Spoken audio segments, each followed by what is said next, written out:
What drives someone with everything, wealth, status, a life envied by all, to risk it all? Is it greed or something darker?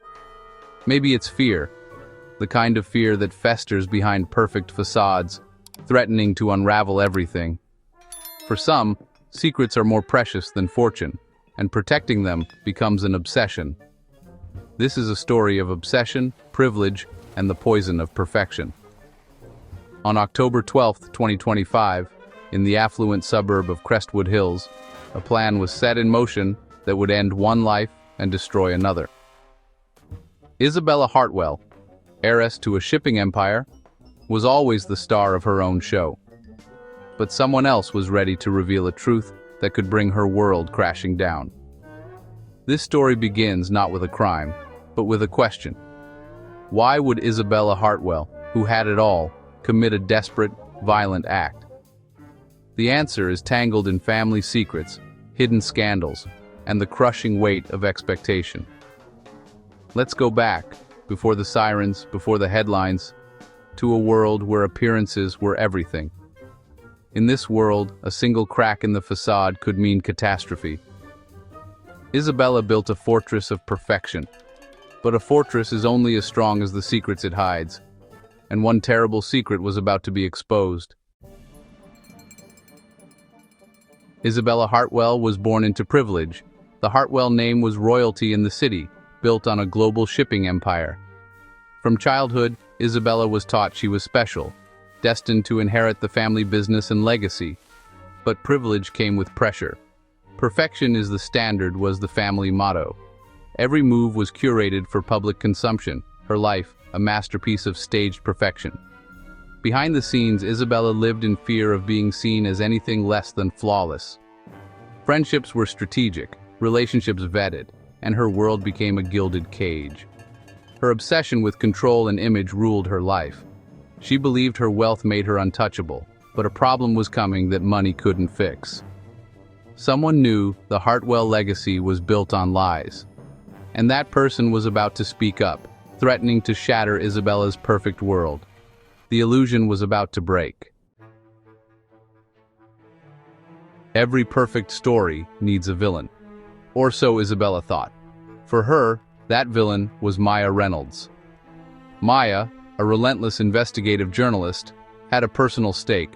Her grandfather was once a partner in the Hartwell business, betrayed and left with nothing. Maya inherited documents revealing the Hartwell fortune was built on theft and betrayal. She wanted justice, or at least the truth.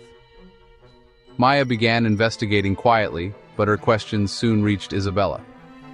At first, Isabella tried to intimidate Maya with legal threats, but Maya was undeterred, publishing a blog post hinting at the Hartwell secret. For Isabella, this was more than a threat. It was an existential crisis. If Maya's story came out, the Hartwell legacy would be exposed as a lie. The humiliation and lawsuits could destroy everything. Maya was a ghost from the past, threatening to burn Isabella's world to the ground. As Maya closed in, Isabella's fear turned to desperation. And desperation is a dangerous thing. As Maya's investigation intensified, Isabella's composure crumbled. She became obsessed, tracking Maya's every move, searching for leverage. But Maya was clean. Anonymous threats followed. Some secrets are meant to stay buried. So are the people who dig them up. Maya reported the threats, but pressed on, convinced she was close to the truth. Isabella's desperation led her to a shady private investigator who connected her to Leo the Fixer Gallo, a known enforcer. Phone records and financial transactions revealed a chilling pattern.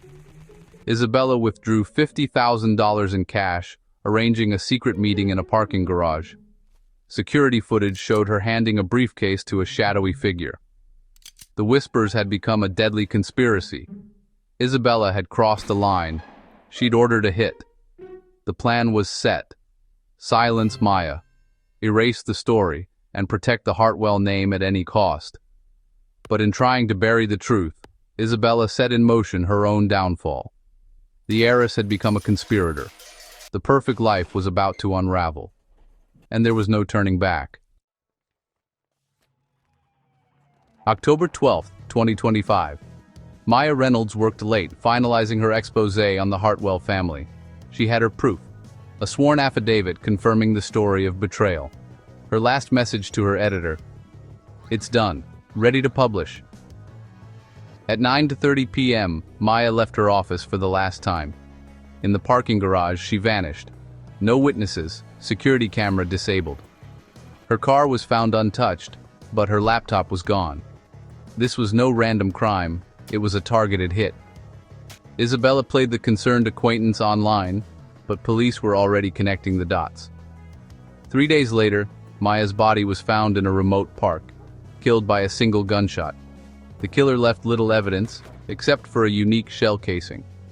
The silence intended by Maya's killer was shattered by that single piece of brass. The investigation was about to explode. The truth could not stay buried. Maya's murder turned a missing person case into a high-stakes investigation. Detectives zeroed in on motive, Maya's work on the Hartwell family, and the threats she'd received. The private investigator Isabella hired quickly cracked under pressure, admitting she'd asked him to solve her problem.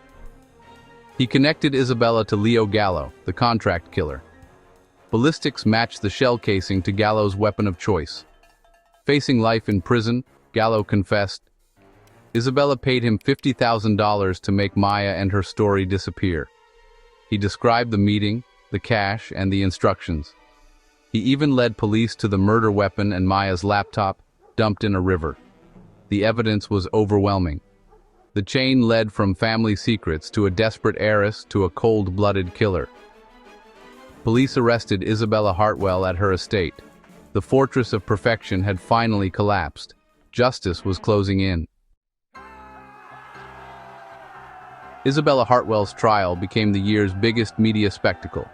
The prosecution laid out a mountain of evidence: threats, phone records, cash withdrawals, and damning security footage. Leo Gallo testified, detailing the plot and Isabella's cold instructions. The courtroom was stunned by his account of Maya's final moments. Isabella's defense claimed she was framed, but the jury wasn't convinced. After 3 days, the verdict: guilty of first-degree murder. Isabella's composure shattered as the sentence was read: life in prison, no parole. The perfect image she'd fought to protect was gone forever. Her fortune couldn't buy her freedom. The truth she'd killed to hide had destroyed her. Maya's family wept, but justice was served. The illusion of perfection was shattered, and the world finally saw the cost of privilege and obsession.